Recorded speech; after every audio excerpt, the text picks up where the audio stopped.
दोस्तों नमस्कार। आज हम लोग चर्चा करेंगे बौद्ध काल में शिक्षा व्यवस्था पर कि बौद्ध काल में शिक्षा व्यवस्था कैसी थी। भारत में शिक्षा प्रणाली के 5 चरण प्रमुख माने जाते हैं, जिसमें पहला चरण है वैदिक शिक्षा का, दूसरा है बौद्ध का, तीसरा है मुगल का, चौथा है अंग्रेजी का या अंग्रेज शासन काल का और पांचवा है आधुनिक शिक्षा व्यवस्था का। तो जो दूसरा चरण है उसकी शुरुआत महात्मा बुद्ध के जन्म के पश्चात अर्थात 563 ईसा पूर्व महात्मा बुद्ध का जन्म होता है। फिर उसके बाद बुद्ध के द्वारा बौद्ध शिक्षा व्यवस्था की नींव डाली जाती है। बौद्ध शिक्षा व्यवस्था धीमे धीमे करके अब बढ़ रही है और भारत में जो शिक्षा व्यवस्था का दायरा है वो बढ़ता जा रहा है। वैदिक काल में अगर हम देखते हैं तो वैदिक काल में जो शिक्षा व्यवस्था है वो एक देश की चार दीवारी के अंदर ही या एक देश की सीमा के अंदर ही चल रही है, जबकि बौद्ध काल में जो शिक्षा का दायरा है वो बढ़ता जा रहा है। एक तरीके से ये चारों तरफ फैल रही है और भारत के अतिरिक्त श्रीलंका, ठीक, म्यांमार, तत्कालीन बर्मा, थाईलैंड, कंबोडिया, चीन, जावा, सुमात्रा, मलेशिया आदि देशों में बहुत तेजी से बौद्ध शिक्षा का प्रसार हुआ और जिससे भारत के बौद्ध भारत के विश्व गुरु बनने का जो एक सपना था वो अब धीरे धीरे अब वो साकार होने की ओर बढ़ रहा है। तो हम देखते हैं कि ऐसा बौद्ध शिक्षा में क्या हुआ था कि जो इतना ये व्यापक पैमाने पर फैल गई। तो हम इसको देखेंगे। सबसे पहले हम कुछ हमारे शिक्षण बिंदु होंगे, तो यहाँ पे हम टॉपिक को लिखते हैं बौद्ध काल में शिक्षा। यहां पर हमारा रहेगा शिक्षण बिंदु, शिक्षण बिंदु रहेगा। यहां पर हम विवरण देंगे। सबसे पहले हम देखेंगे विशेषताएं। बौद्ध काल में शिक्षा की विशेषताएं क्या थी, ठीक। तो विशेषताएं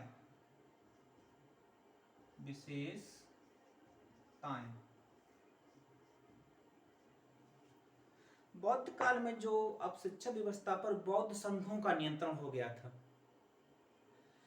दूसरी बात है शिक्षा का जो व्यवस्था है वो राज्य के नियंत्रण में आ गई, अर्थात राज्य द्वारा शिक्षा को अब एक तरीके से उसका उत्तरदायित्व तो दिया जाने लगा, वो ठीक है।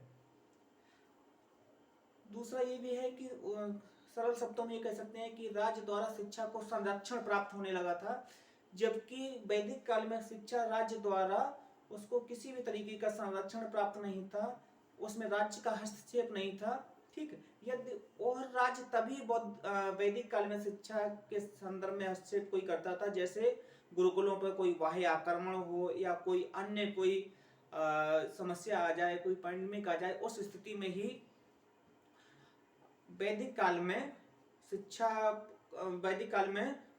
जो राज्य द्वारा शिक्षा को प्रभावित किया जाता था। लेकिन यहाँ पर क्या है कि सीधा सीधा अब राज्य का जो हस्तक्षेप हो गया है यहाँ पर। तो हम पहली बात कह सकते हैं यहाँ पर कि यहाँ क्या है,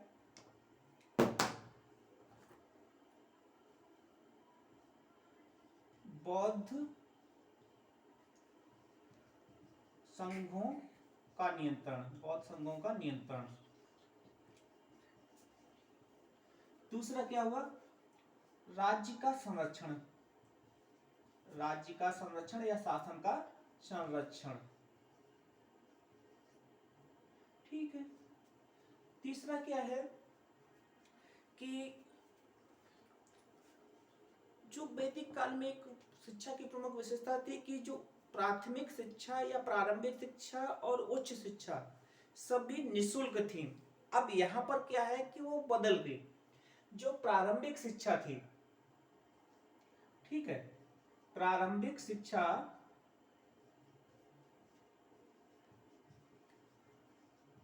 वो क्या है, निःशुल्क हो गई। निःशुल्क, जबकि उच्च शिक्षा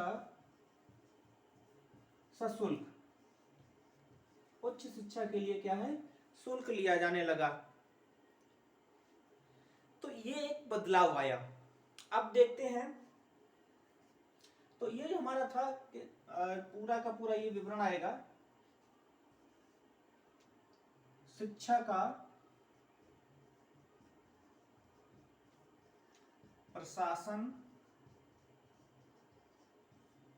एवं वित्त। ठीक, अब दूसरा क्या है, शिक्षा की संरचना, शिक्षा की संरचना अब्लिक संगठन। अब संगठन में देखें यहां पर प्रारंभिक शिक्षा, उच्च शिक्षा, ये जो दोनों है बिल्कुल वैदिक शिक्षा की भांति है। यहां पर एक तीसरी और जुड़ गई, भिक्षु शिक्षा, भिक्षु शिक्षा कि भिक्षुओं के लिए भी अलग से शिक्षा व्यवस्था की। तो ये शुरू हुई।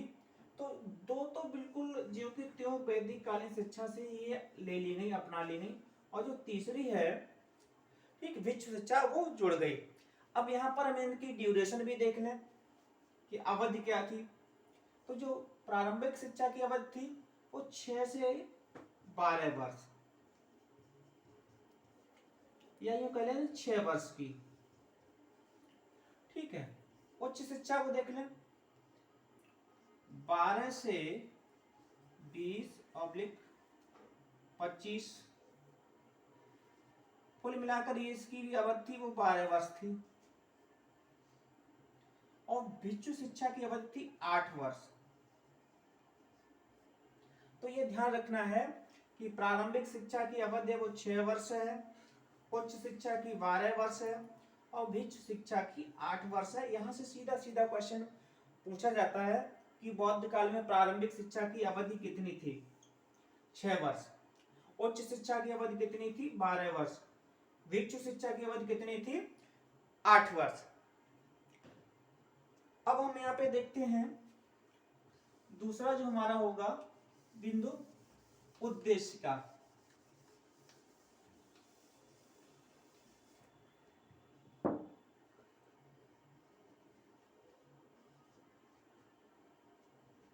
उद्देश्य, उद्देश्य में देखें विकास, की पॉइंट हमारा ये विकास। विकास किसका होगा, ज्ञान का होगा, और किसका होगा, मानवीय संस्कृति एवं संरक्षण का,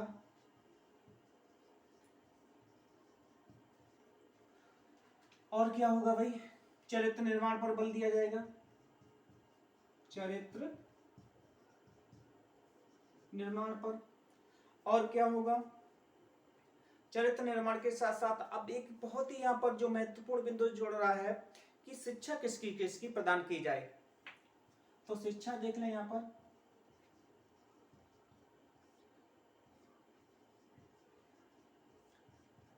कला एवं व्यावसायिक कौशलों की। ये उसी प्रकार से है जिसका से वैदिक काल में जीविकोपार्जन की शिक्षा दी जाती थी। और क्या होगा दूसरा, बौद्ध धर्म की, चूंकि बौद्ध धर्म अभी नया नया था, एक शिशु अवस्था में था, उसको आगे उसका प्रचार प्रसार करना था, उसको प्रौढ़ बनाना था। तो इसलिए क्या बौद्ध धर्म की अलग से शिक्षा की व्यवस्था की गई। अब यहाँ पर एक जो व्यावसायिक कौशल, यहाँ पर एक बात ध्यान देने की जरूरत है कि वैदिक काल में क्या होता था कि जो सैनिक शिक्षा है या सैन्य शिक्षा पर विशेष बल दिया जाता था। लेकिन यहाँ पर सैन्य शिक्षा का या यूं कह लें धनुष विद्या, तलवार आदि का एक तरीके से निषेध कर दिया गया, क्योंकि जो बौद्ध धर्म था वो अहिंसा पर बल देता था, और अहिंसा पर बल देने के कारण, अहिंसा पर अधिक बल देने के कारण सैन्य शिक्षा को बिल्कुल हटा दिया। और जिसका हम बताना चाह रहे हैं कि जिसका खामियाजा बौद्ध काल ने अपने पतन के रूप में पाया, क्योंकि जब 1205 में बख्तियार खिलजी ने बौद्ध संघों, मठों, विहारों को जलाना शुरू किया, तो उस समय उसके प्रतिशोध के लिए बौद्ध शिक्षा में कोई या बौद्ध व्यवस्था में कोई विकल्प नहीं था कि उसको रोक ले, तो उसका सीधा सीधा इसका जो खामियाजा उठाना पड़ा वो पतन के रूप में उठाया। अब अगला जो बिंदु है हमारा वो है पाठ्यचर्या का, करिकुलम का पाठ्यचर्या। अब पाठ्यचर्या में हम तीन आ गए हमारे पास। पहली होगी प्रारंभिक शिक्षा या प्राथमिक शिक्षा। प्रारंभिक शिक्षा, प्रारंभिक शिक्षा में क्या था कि एक 49 अक्षरों वाली 49 अक्षरों वाली सिद्धरस्तु पोथी का अध्ययन कराया जाता था, और उसके बाद शिल्प विद्या, शब्द विद्या, हेतु विद्या, अध्यात्म विद्या और चिकित्सा विद्या, ये 5 प्रकार की विद्याएं थी। तो देख लिया एक बार, इसके अतिरिक्त 5 विद्याएं या 5 विद्याएं या 5 विज्ञान, शब्द विज्ञान, शिल्प विज्ञान, ठीक है, उसके बाद अध्यात्म विज्ञान, अध्यात्म विज्ञान, चिकित्सा विज्ञान, चिकित्सा विज्ञान और हेतु विज्ञान। जब सिद्धरस्तु की जो 49 अक्षरों वाली जो सिद्धरस्तु पोथी थी उसका अध्ययन पूर्ण हो जाता था, तो इन 5 विज्ञानों की भी शिक्षा प्रदान की जाती थी। अब इसके बाद आते हैं उच्च शिक्षा। यहीं पे देख लें, उच्च शिक्षा, ठीक है। तो उच्च शिक्षा में धर्म, दर्शन, बौद्ध धर्म की शिक्षा आदि का ज्ञान कराया जाता था। इसके साथ साथ इसमें ज्योतिषी, खगोल विद्या, ठीक है, आदि। अब उच्च शिक्षा के बाद आते हैं हम भिक्षु शिक्षा। भिक्षु शिक्षा, भिक्षु शिक्षा में क्या था कि धर्म, दर्शन, पुराण, ज्योतिषी, ठीक, बौद्ध शिक्षा आदि का विशिष्ट ज्ञान कराया जाता था। तो इस तरीके से हमने यहाँ पर देखा। तो 3 चीजें हमारी आई पाठ्यचर्या में कि प्रारंभिक शिक्षा का पाठ्यचर्या क्या होगा, उच्च शिक्षा का पाठ्यचर्या क्या होगा, और भिक्षु शिक्षा का पाठ्यचर्या क्या होगा, ये हमने देखा। अब अगला जो हमारा बिंदु है वो है विषय, कि विषय क्या होंगे, ठीक है, विषय, ठीक है, विषय। तो विषय में क्या है कि धर्म हो गया, दर्शन हो गया, पुराण हो गया, ठीक, ज्योतिषी हो गई, खगोल, ठीक, आदि, इन विषयों पर विशेष बल दिया गया।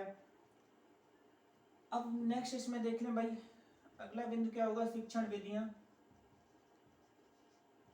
शिक्षण विधियां, तो शिक्षण विधियों में वाद विवाद और तर्क,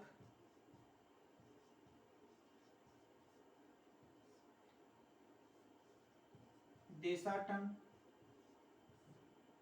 स्वाध्याय, ठीक है, आदि विधियां थी। ये तो स्वाध्याय, वैदिक समय में भी इस पे बहुत काम किया जाता था। देशाटन एक नया यहाँ पे टर्म ओवर क्या है, उसी तरीके से वाद विवाद और तर्क, ठीक है। बहुत समय में जब जाते थे तो बहुत संघों में प्राथमिक शिक्षा या उच्च शिक्षा के दोनों समय में साक्षात्कार होता था। उस साक्षात्कार में जब निपुण हो जाते थे तभी प्रवेश दिया जाता था बौद्ध संघों और मठों में। अब नेक्स्ट हम बात करेंगे अनुशासन की।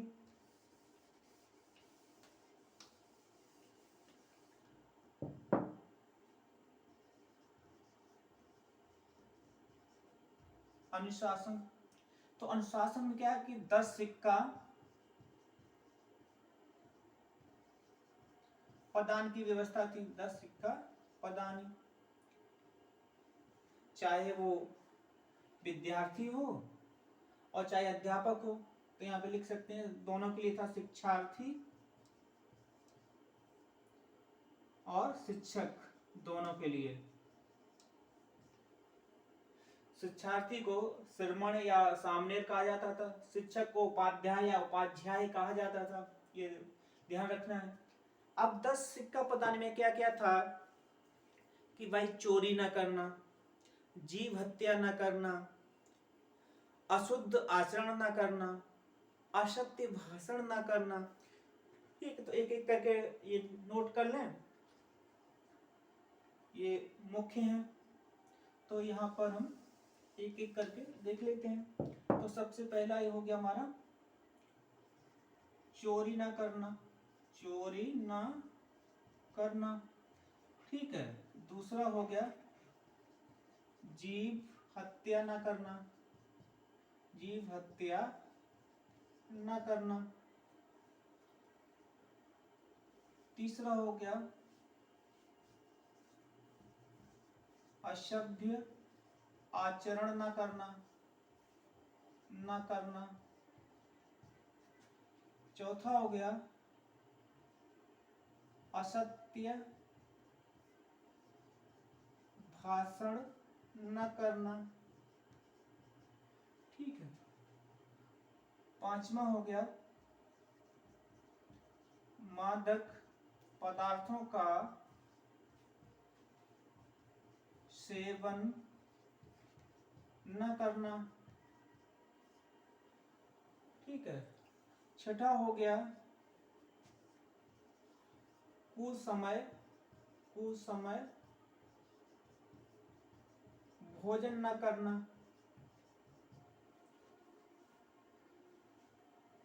एक एक करके फिर देख लेते हैं हम। उसके बाद चोरी ना करना, ठीक है, जीव हत्या न करना, असभ्य आचरण न करना, असत्य भाषण न करना, मादक पदार्थों का सेवन न करना और किसी की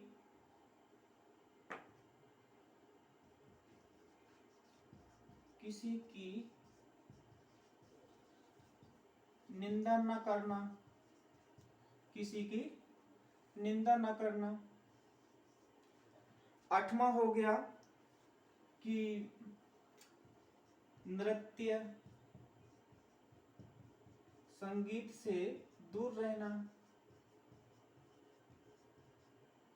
ठीक है, नृत्य संगीत से दूर रहना। श्रृंगारिक वस्तुओं का उपभोग न करना,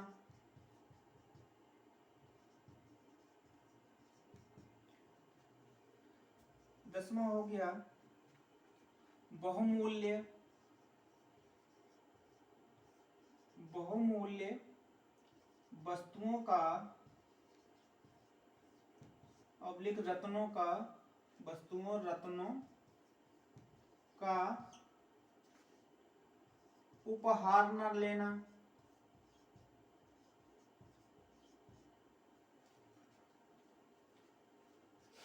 तो ये हो गए। एक बार हम फिर देखते हैं। पहला हो गया हमारा चोरी ना करना, जीव हत्या ना करना। तीसरा हो गया असभ्य आचरण ना करना।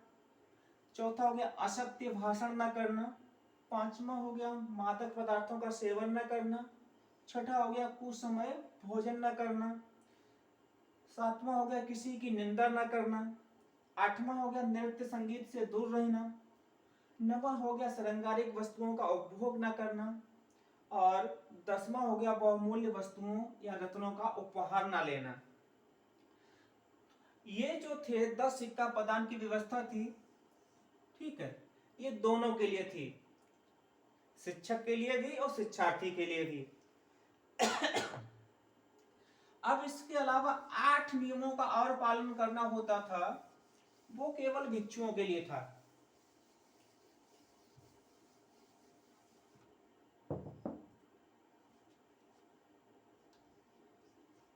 भिक्षुओं के लिए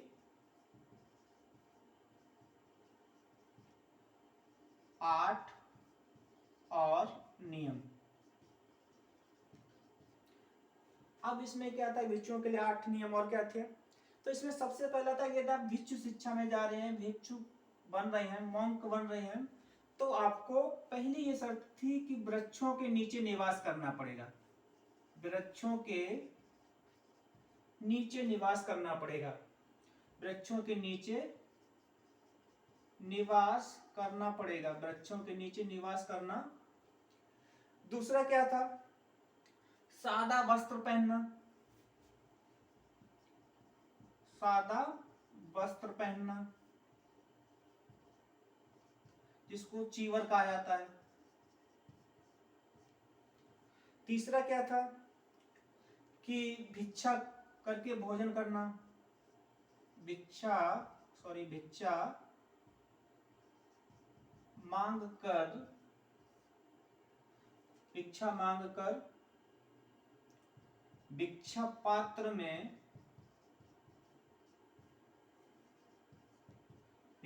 कर भिक्षा पात्र में भोजन करना। ये कंडीशन थी कि आप भिक्षा मांगेंगे, उसके भिक्षा तो दोनों में मांगी जाती थी, वैदिक समय में भी भिक्षा मांगी जाती थी, अब भी। लेकिन यहाँ पे टर्म कंडीशन क्या है कि उस भिक्षा के द्वारा जो कुछ भी आपको मिलेगा उसको भिक्षा पात्र में ही आपको खाना पड़ेगा, ठीक है। अब अगला क्या होगा कि भाई ब्रह्मचर्य का पालन करना। ब्रह्मचर्य का पालन करना। ब्रह्मचर्य का पालन करना। पांचवा क्या था कि औषधि के रूप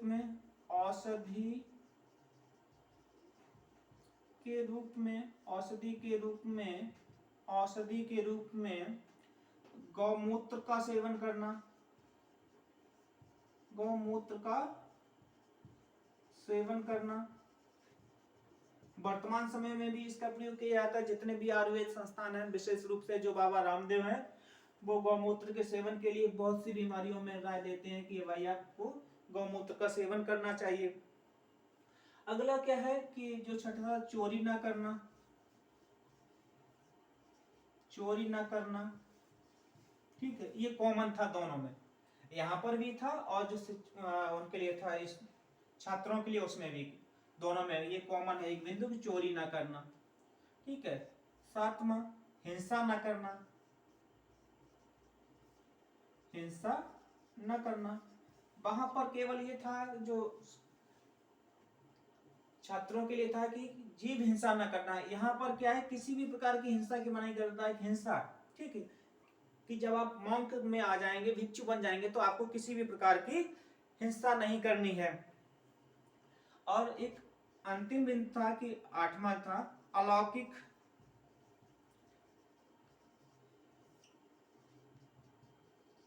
शक्तियों, ठीक है, या ऐसी कुछ चमत्कारिक शक्तियां, अलौकिक शक्तियों का दावा ना करना या प्रदर्शन ना करना। तो फिर देखते हैं एक बार क्या क्या है। वृक्षों के नीचे शयन करना। सादा वस्त्र पहनना, जिसको चीवर कहा जाता था।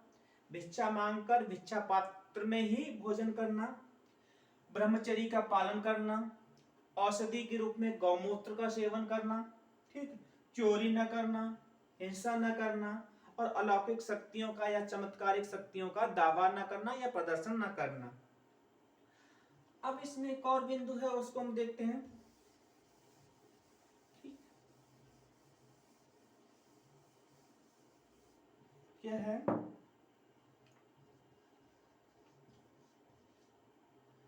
शिक्षार्थी। ठीक है, शिक्षार्थी को या तो श्रमण कहा जाता था या सामनेर कहा जाता था।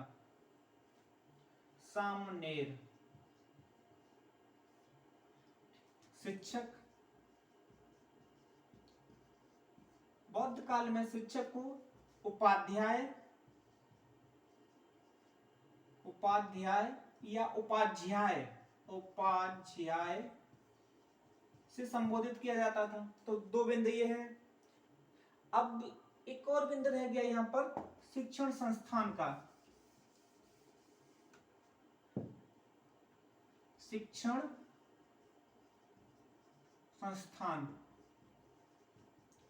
शिक्षण संस्थान में क्या था कि भाई या तो बौद्ध विहार होंगे या बौद्ध मठ होंगे। इन दोनों का जो निर्माण है वो राज्य के द्वारा कराया जाता था।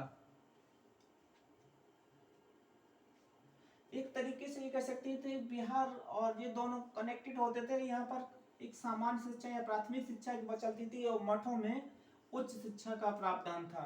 हालांकि दोनों के अंदर थे, मठ ज्यादा शक्तिशाली हुआ करते थे।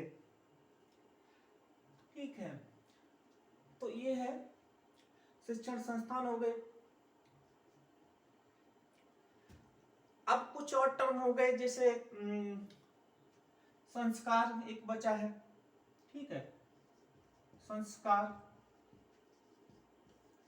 तो यहाँ पर भी वैदिक शिक्षा की तरह यहाँ पर भी दो संस्कार थे। एक था पवज्जा संस्कार, पवज्जा, और दूसरा था क्या था, उपसंपदा।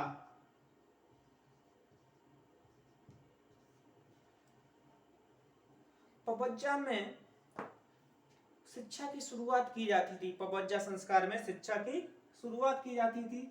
ये प्रारंभिक शिक्षा के समय किया जाता था। उपसंपदा जब शिक्षा समाप्त हो जाती थी उस समय किया जाता था। तो इसको उपसंपदा को आप दीक्षांत भी कह सकते हैं, दीक्षांत। अब देखें पवज्जा में क्या होता था कि पवज्जा संस्कार के समय बालक का जो सिर है उसका मुंडन किया जाता था और उसको आचार्य के पास, ठीक, उपाध्याय के पास बैठाया जाता था और उससे 3 बातें कहलवाई जाती थी कि आपको बुद्ध की शरण में चलना चाहिए, बुद्धम शरणम गच्छामि, ठीक है, धम्मम शरणम गच्छामि और संघम शरणम गच्छामि। ये जब बालक कह देता था तो उसका पवज्जा संस्कार हो जाता था। ठीक है, अब उसके बाद क्या है कि उपसंपदा संस्कार, दीक्षांत समारोह। तो ये भी 3 प्रकार से हो सकता था कि जब एक तो क्या है कि प्रारंभिक शिक्षा की समाप्ति के बाद, ये तो बहुत कम होता था। मुख्य रूप से क्या है, 2 थे। एक कब होता था, एक मान लीजिए पहला, दूसरा हो गया उच्च शिक्षा में के बाद, और मॉन्क शिक्षा या बुद्ध जो आपके भिक्षु शिक्षा। अवधि आपको पता ही है, इसकी 6 वर्ष थी, इसकी 12 वर्ष, इसकी 8 वर्ष। तो इस तरीके से ये आपके संस्कार पूर्ण हो जाते थे। अब नेक्स्ट क्या है कि जो शिक्षा के द्वार हैं वो सभी वर्गों के लिए खुले थे। बौद्ध शिक्षा में जो शिक्षा के द्वार हैं वो सभी वर्गों के लिए खुले थे। ब्राह्मण, क्षत्रिय, वैश्य, शूद्र सबों के लिए खुले थे। लेकिन एक शर्त थी कि पवज्जा के समय कुछ ऐसे बच्चों को शिक्षा देने से रोका जाता था जो अस्वस्थ हों, ठीक है, जो किसी बहुत बड़ी या भयानक बीमारी से ग्रसित हों, डाकू के बच्चे हों। तो तो ऐसे बच्चों को शिक्षा से रोका जाता था। अगर बात हम करें स्त्री शिक्षा की, तो प्रारंभ में बौद्ध शिक्षा के प्रारंभ में स्त्री शिक्षा को रोका गया था। लेकिन भगवान बुद्ध के एक शिष्य थे आनंद, उनके कहने पर स्त्रियों को भी बौद्ध शिक्षा में या बौद्ध मठों में, बौद्ध विहारों में प्रवेश की अनुमति दे दी गई थी। तो इस तरीके से हमने ये देखा कि एक बौद्ध शिक्षा का संक्षेप में हमने चर्चा की, अध्ययन किया। दोस्तों, मेरा नाम मुकेश राजपूत है, मेरे YouTube चैनल का नाम है शिक्षा विचार। आप लोगों से गुजारिश है कि हमारे YouTube चैनल को लाइक करें, सब्सक्राइब करें, दोस्तों के साथ शेयर करें। जय हिंद।